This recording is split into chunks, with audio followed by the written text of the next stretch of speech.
This is March 12th, 2018, wrapping up today in sports.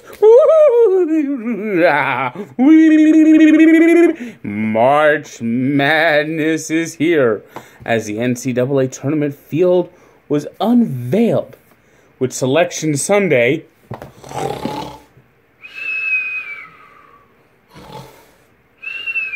on TBS with the boring Selection Sunday show.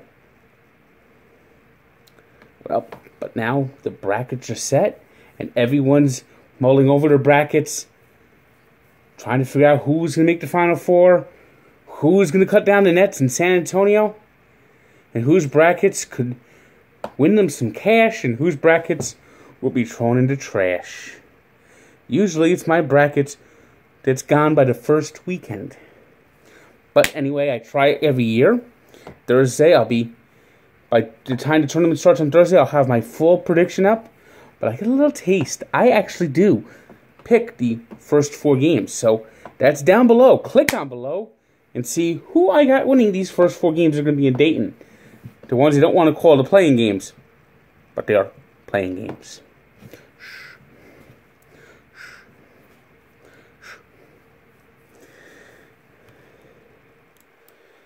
So those games will begin Tuesday and Wednesday in Dayton.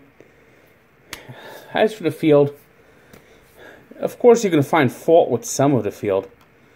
I mean, Syracuse getting in, I don't really have a problem with Syracuse getting in. The team I have a problem getting in with is Oklahoma. Come on!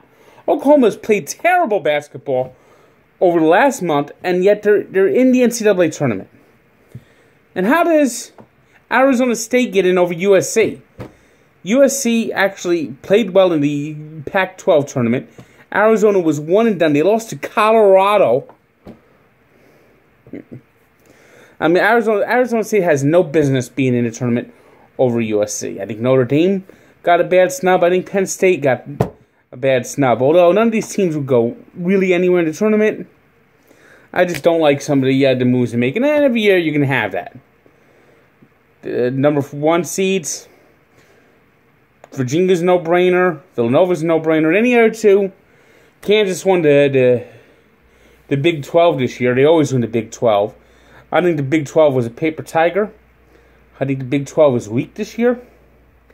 And I think Kansas is going to be a team that's going to be a pretty quick exit for them. But then again, Kansas always screws me in this tournament. I pick them to go far, they get a quick exit. When I pick them to stink, they go far. They've always been a pain in my ass. And Xavier is the 4th number 1 seed. I think Arizona is a dangerous team. I think Duke's a dangerous team. And I think this is going to be one of the most wide open tournaments of all time. I really look forward to it. I think it's going to be a great 3 weeks. And we'll get to see who cuts down the nets and who gets to dance to one shining moment.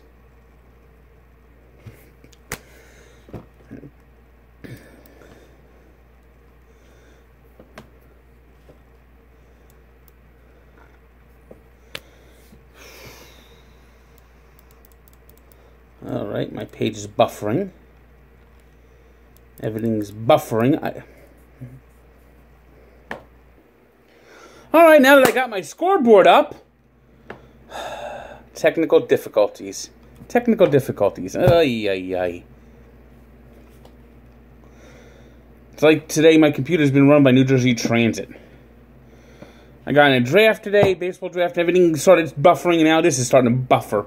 But I got my scoreboard up, and now I could finish my vlog. It was the Raptors beating the Knicks 132-106. Great defensive effort by the Knicks. This is the Knicks defense. Whee! Ooh, you made a shot. Please don't make it. Oh, you made it. Whee! The Brooklyn Nets almost had as good a defensive effort against the 76ers, losing to 120-97 at the Barclays Center. It was the Bulls gouging the Hawks 129-122.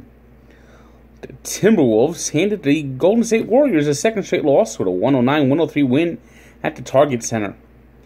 The Jazz hit all the right notes in New Orleans, stunning the Pelicans 116-99. The Nuggets struck gold, crowning the Kings 130-104. There's a lot of good defense in the NBA tonight. A lot of good defense. The Rockets, who had their 17-game winning streak end Friday night, bounced right back and destroyed the Mavericks 105-82. The Celtics, playing without Kyrie Irving, suffered a 99-97 loss to the Pacers at home, while the Lakers, with Isaiah Thomas and several former Cavaliers, beat Cleveland at home 127-113. NHL Sunday saw the Blackhawks stun the Bruins 3-1. The Islanders doused the Flames 5-2. The Penguins beat the Stars 3-1. And the Coyotes blanked the Canucks 1-0.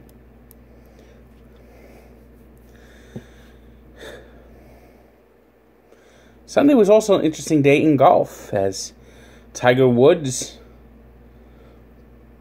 really looked like the old Tiger today. He didn't win the tournament, but he came up one stroke short. And if he plays like this in the Masters and is competitive on Sunday, I guarantee you that will be a huge story. So some positive direction on Tiger Woods as he tries to resurrect what's been a career that looked like it was pretty much over last year. Today's three stars are Julius Randle of the Lakers, who had 36 points, 14 rebounds, and 7 assists in their win over the Cavaliers. Darcy Kemper of the Coyotes, who had 27 save shutout against the Vancouver Canucks.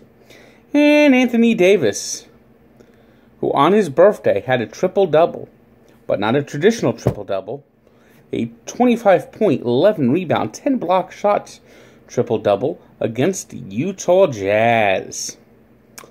Today's birthday shutout goes to Darryl Strawberry, who turns 56. Not many people had that over-under, but it's good to see that Darryl has turned his life around, and he was an amazing part of the 1986 Mets. You just wish that he would have turned his life around a lot sooner, when he could have been one of the greatest of all time. And we take a look back to 1996, when Mahmoud Abdul-Rauf got suspended by the NBA for refusing to stand for the national anthem. Mahmoud Abdul-Rauf, who was a convert to Islam, stood protesting the anthem, saying that the United States stood for tyranny and oppression. Now, his suspension didn't last long, as the league did work out a deal where he could pray during the anthem. But the NBA handled it right back then. If only the NFL could have followed the direction of the NBA, maybe this whole Colin Kaepernick thing would have never blown up the way it did. So check out the full story at Barstool Sports and its Sports Encyclopedia, where sports history lives. Good day.